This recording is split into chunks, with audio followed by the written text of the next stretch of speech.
Hello guys, मी आदित्य. तर आज आपल्या फार्मवर एक नवीन गोष्ट होणार आहे. म्हणजे फार्म मॉडिफाय करायचं ठरवले आपण. आता जरा चेंजेस करायचे थोडे. मग त्याच्या आधी आपल्या गायांना कुट्टी वगैरे टाकून घेतली आहे. बघा सगळ्यांचं मस्त खायचं चाललं आहे. आता वाजल्यात 5:30.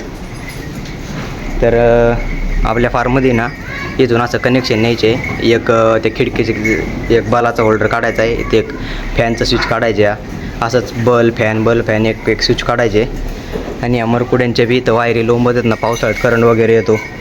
त्यामुळे ना इथं बी डायरेक्ट त्यांचं सिस्टीम आहे ना इथं करायचे डायरेक्ट. आपल्या फार्मला एकदा करंट आला होता पावसाळ्यात, त्यामुळे आता ठरवले आपण ही मॉकर वायरी फिरी झाल्या इथं सगळ्या. त्यामुळे करायचं ठरवले तसं. आणि ते ना असं ह्या कोपऱ्यातून येऊन इथं एक बल निघणार आहे. आणि मग तिथून असं ओढून इथं ही खोकं बी आपण तिकडे नेणार आहे बोरचं. तिथे येणार इथे एक स्विच काढायच्या फॉगरसाठी आणि मरकुडीसाठी एक. आणि इथनं अशी जाण केबल. आणि ते तिथं बोरचं बी आपलं ही वायर आहे ना ही झालेली आहे, पाण्यात गेलेली आहे. त्यामुळे तिथं काढायची करंट नाही यावं म्हणून. तर हे होतं आपल्या प्लॅन आजचा. आणि ही जाळी आहे ना, हिची बी आपण सेटिंग लावून आहे ना, हिला थोडं इग्नोर करा थोडा दिवस. ही बी काढायची आपल्याला आणि तिकडे घ्यायचं दुसरं.